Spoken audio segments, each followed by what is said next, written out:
time by Mick O'Dwyer. Off Owen Liston to Kevin McCabe for Tyrone. Struggling to hold on to it. Timmy Dowd again, up on his man. Ger Power, 1-8 to 5 points to score. Kerry behind. Pat Spillane. A goal! A goal by Pat Spillane. A brilliant goal and a brilliant reply. A goal and 3 points. Pat Spillane has now scored. I want to tell you that he's a fearless commentator, not afraid to tread on the toes of people in high authority, including the GAA. You either hate him or love him for what he has to say about Gaelic games. Would you welcome, please, Pat Spillane? He's looking fine and healthy and good. Look at the picture of health. The picture of health and fitness, there's no doubt about it. Now, what was the worst reaction, Pat, that you ever had to something that you said in an article? Where do I start? Yeah. Well, I started, I mean, it's a funny old world. I retired from Gaelic football inter-county level at 91 after 17 years at senior level. Didn't make a bob out of it and enjoyed every bit of my experience, and if the man above beam me up tomorrow morning, I'd be happy. You'd be happy. I've been retired for 7 years, and now I write about it in the Sunday World, and I talk about it in television. And I get paid for it, which is a nice turn up. Which is lovely. I'm not worst complaining. reaction, though, that you ever had to say? I've had some very... I mean, because the one thing I decided that when I came on television and with the newspaper, that I called something as I see it. And I think people... I think Irish sports viewers are discerning viewers. They don't want the old crap that you see on Sky Sport television, where... it's all sugar and spice and all things nice, and the game is fabulous, even if you know the game is a load of shite. Do you know? So, I mean, I will call a game as I see it, and I will call, if I see somebody acting the tug in the field, well, I will call it him a tug. Right. I've had some bad experiences. 2 years ago, Mayo played... Mayo was probably the most frightening experience, because 2 years ago, they were playing the Connacht final, and I wrote an article about, prior to the Connacht final, that if they played as bad as they did in the semi-final, they needn't bother getting out of bed to play the Connacht final. Yes. And I added on that obviously a team under John Maughan has to be taken into serious consideration, and they have a great chance. But of course, obviously they just used the first 2 lines, and Mayo won the Connacht final, and they went to play Kerry in the All-Ireland semi-final, and unfortunately, well, from my point of view, that's Mayo won. And for at the end of the game, I was up in the Crow's Nest, which is, anyone is familiar with Crow Park, yeah. It's in the Nally stand, and at the end of the game, approximately 500 Mayo supporters decided to congregate at the bottom of the Crow's Nest to vent their feelings and to let what they thought of me. And I got a guard escort down off of the Crow's Nest that day. It wasn't a very nice experience. I had a very, very bad experience 3 years ago, commenting on a Derry Armagh game. And it was a particularly vicious game where there was an awful lot of belting on and off the ball, and I got in big trouble over it, because on that night in the Sunday game I called some of these guys tugs, which I felt quite justified in saying. I genuinely thought if you hit a guy a punch and there's no ball around, you're a tug. Anyway, it wasn't taken too kindly particularly by the powers that be in RT, and there was worry that there might be a libel action from both Derry and Armagh. And at the time, I think RT Sports Department were calculating 30 players, that's from the 2 teams, at 30 grand apiece. That's 900 grand. And I said, so I was in a bit of trouble, so they said, look, the following week that I'd better apologise, but not to withdraw. No, sorry, withdraw the remark, yes, but not to apologise. Yes.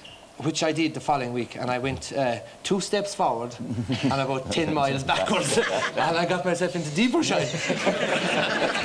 And the following Monday, anyway, that I was on the Monday game, which was at the time, and I said, look, give me one last chance.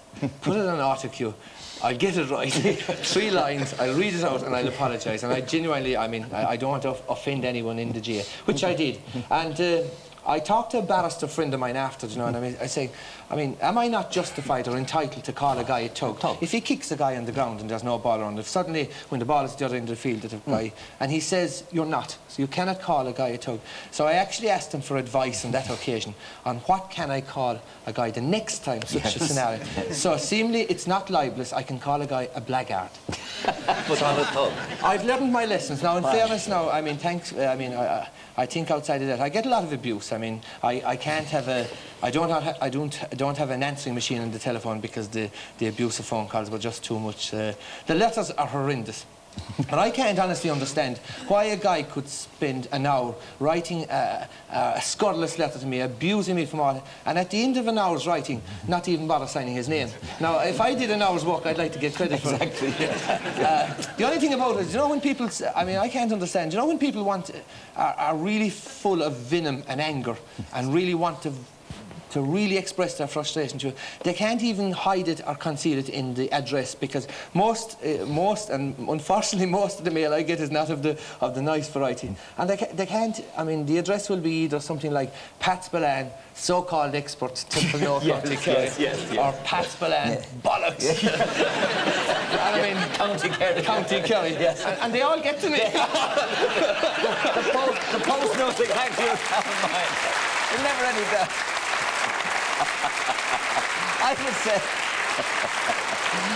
I would say, actually, if they just wrote bollocks County Kerry, they'd still get to.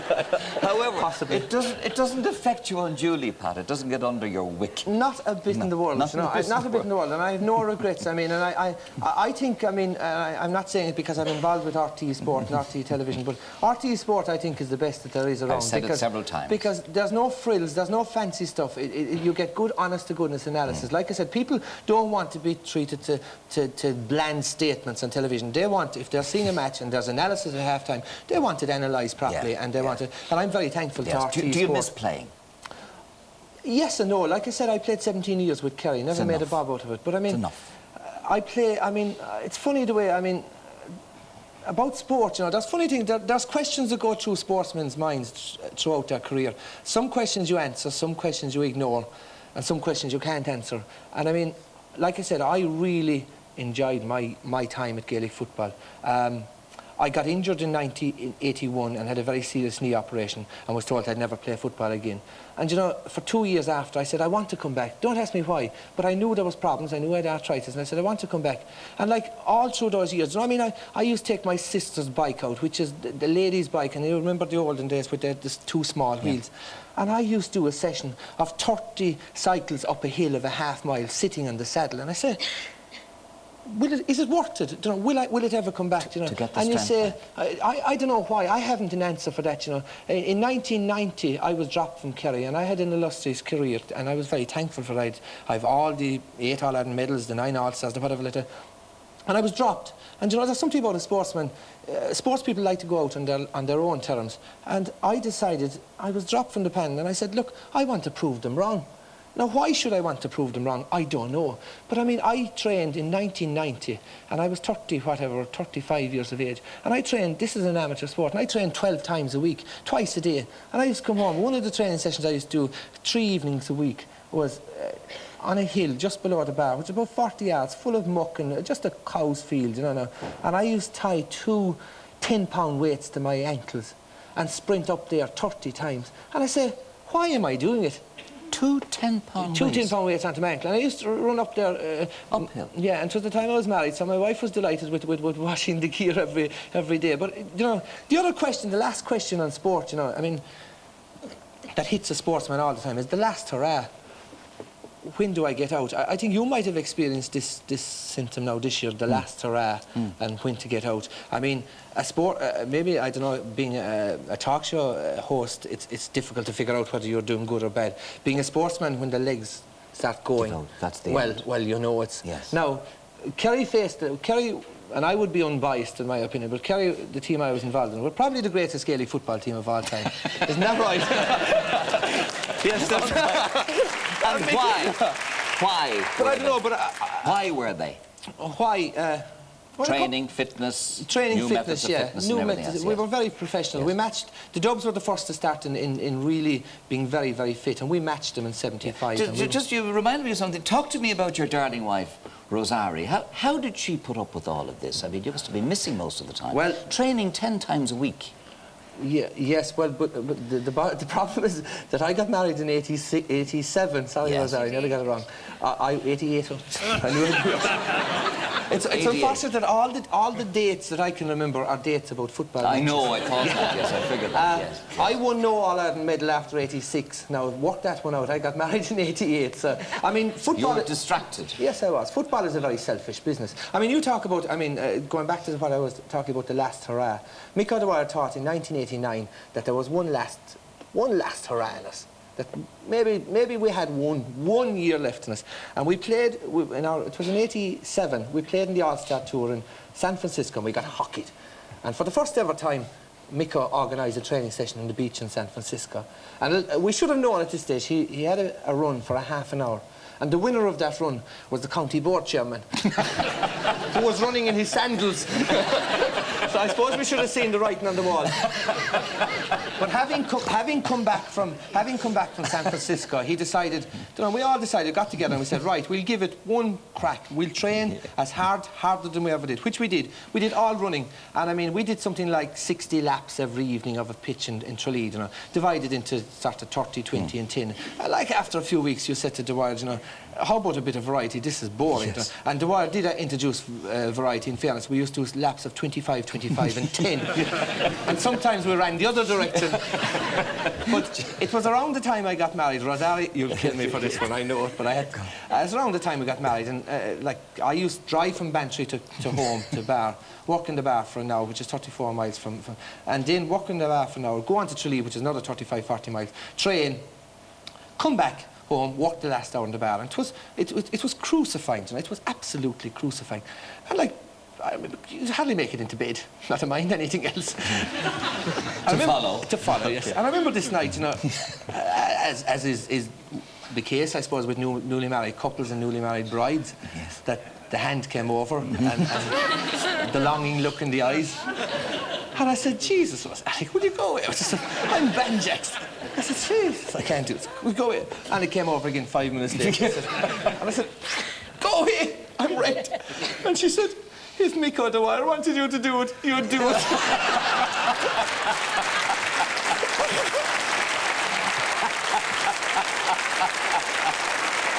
And Oh, well done, Rosa. And I'm not saying it against Rosa because I've succumbed to her advances since. But I mean, it's a reflection on that was 1986, Pat. It's a reflection on what Dwyer was asking us. I can tell you this now, and it wasn't around in the time. But if Viagra was around, and he gave and every one of the Kerry team after the Dwyer training session got a bucket full of it, it wouldn't raise us. That's for sure. Now, talk to me about the G at the moment. You've trod on their toes as well, Patrick Spillane. I have. You have. You cannot take it from the fact that the GA is the most powerful, most impressive, and it's an outstanding organisation. Yes. And you can slag it for all it wants as being a grab-all association, whatever, but it's a magnificent association. Unbelievable voluntary work. They have a fabulous infrastructure in place. Croke Park is a credit to anyone. Every club, be they a small club, big club, have the dressing rooms, have whatever like that. And they're very, very good. But I think one thing that I have found to my cost is that, unfortunately, they don't take kindly to criticism, be it constructive or otherwise. And I found that out to my cost 2 years. Do you think soccer should be played in Croke Park? Well, I genuinely think that in Croke Park they have a magnificent stadium, capable of taking 70,000 people.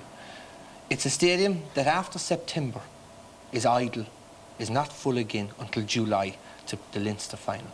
And I genuinely think that GA are at the crossroads at finance, at raising finance, that here you have an asset, here you have a building that could generate a lot of money by renting it out. And I honestly feel that the GA are being totally hypocritical in banning soccer and rugby from its grounds, because I cannot see if they can allow boxing, if they can allow American football yes, and if they can allow concerts, I cannot see why they can stop other sports from being played in.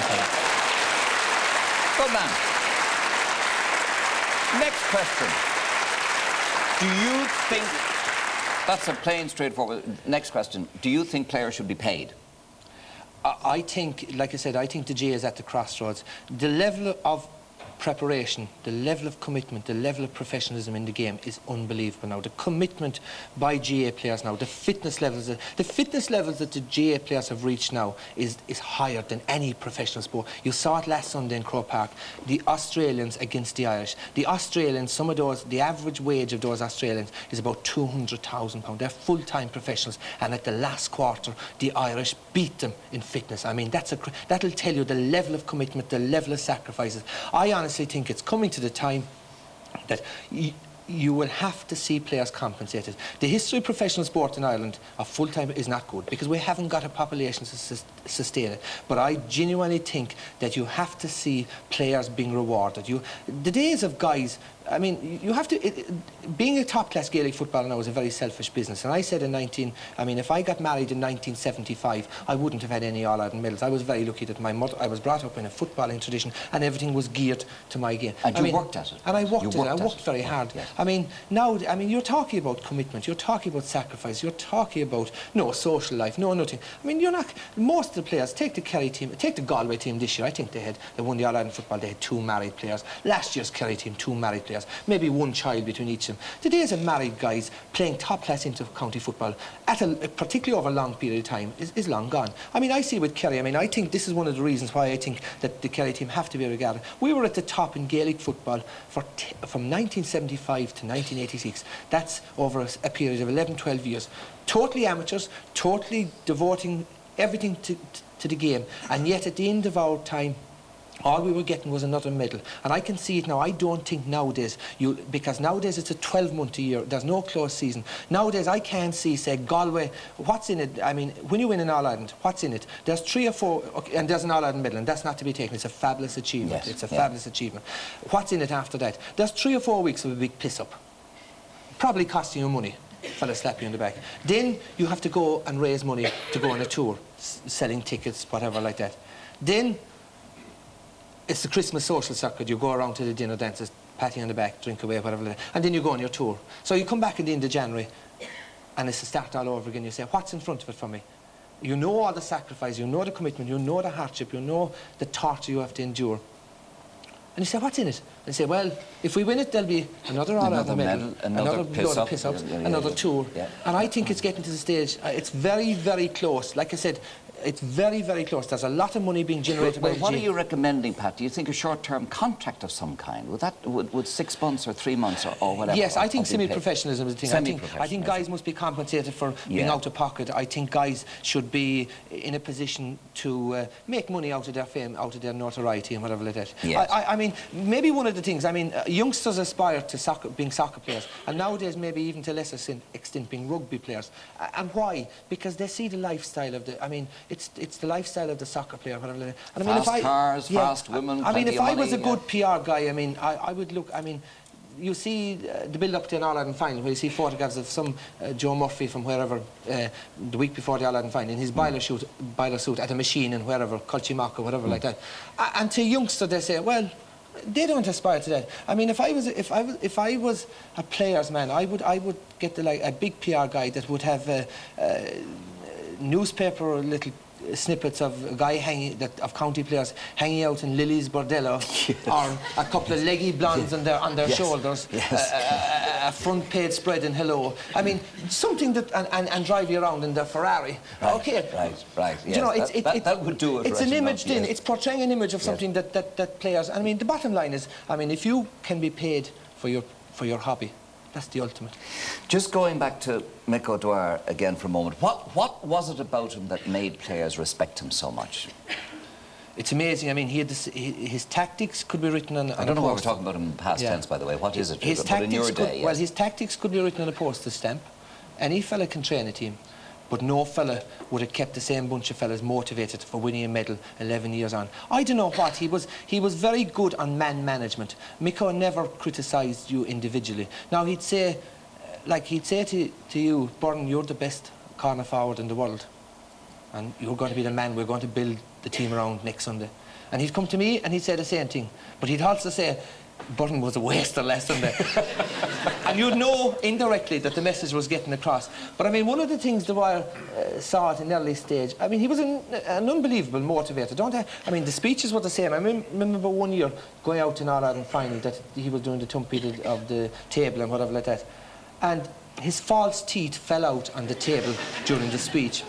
During the hype speech? During the hype speech, just prior to going out on the pitch. Yes. And after the game, fellas, somebody said to one of the players, Jesus, they weren't that desperate about Dwyer's teeth falling out during the speech.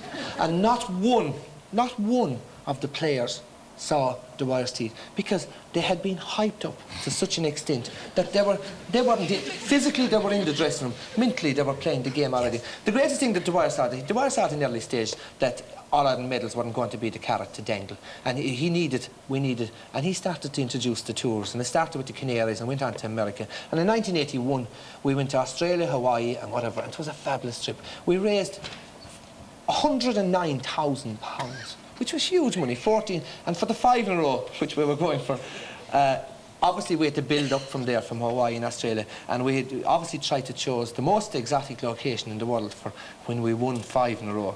And we were going to Bali in Thailand. And obviously a certain team called Offaly spoiled those plans, because I remember the following day we were saying that the only Bali we were going to was Bali fucking Bunyan. And that was the end of that. Hold on a minute. I just want to... You're looking terrific, Pat. You're really looking great, Nick. How are the knees? Bad? The knees, 2 years ago I had another operation of my knees. I trained very hard 2 years ago to come back playing Junior B football.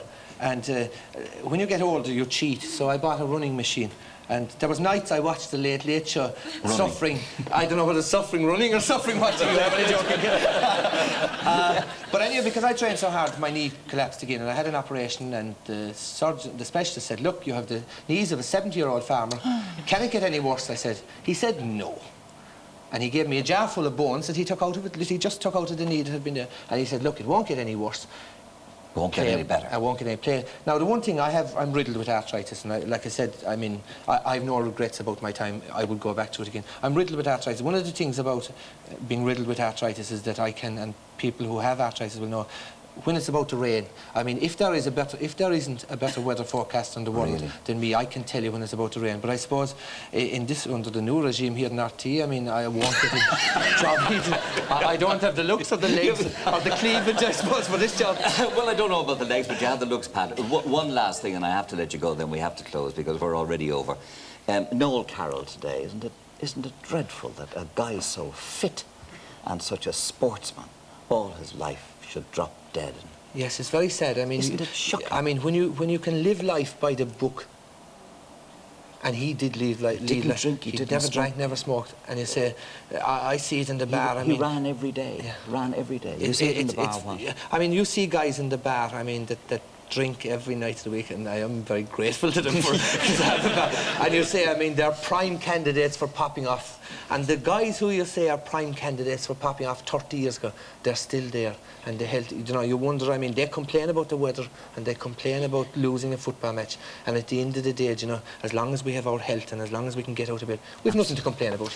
Well, we send our sympathy, of course. I don't suppose they're watching today, but anyway, we send our sympathy to Deirdre and the family. It was a great shock to anybody who knew Noel down through the years and who respected him. By the way, sorry, before I go, I have two things. Sportsman, yes. One of the reasons why I'm on tonight is that I have a book out at the moment. You have? I thought he'd forget it. Shooting from the hip, the Pat Spillane story, and you're signing copies where tomorrow? I'm signing copies, so if people want to abuse me, or even if there is somebody out there who wants to say something nice to me, I'll be in Easton's tomorrow at 12:30, and the book is, like I said, it's a forthright account of my life and times in Gaelic football, and by the way, it's sponsored by the Bank of Ireland. I see it's sponsored by the Bank of Ireland. Shooting from the hip, the Pat Spillane story by Pat Spillane and Sean McGoldrick. Easton's on O'Connell Street tomorrow. 12:30 tomorrow if you want to abuse me. There'll be a thundering mob wanting to talk to you. But listen, you're a great fellow, and thanks very much indeed for doing the show. Well done. Okay, Pat Spillane, ladies and gentlemen, just before we... Oh, dear, oh dear. We're in great form. We're in great form, no doubt about it. Right, just before we leave you, last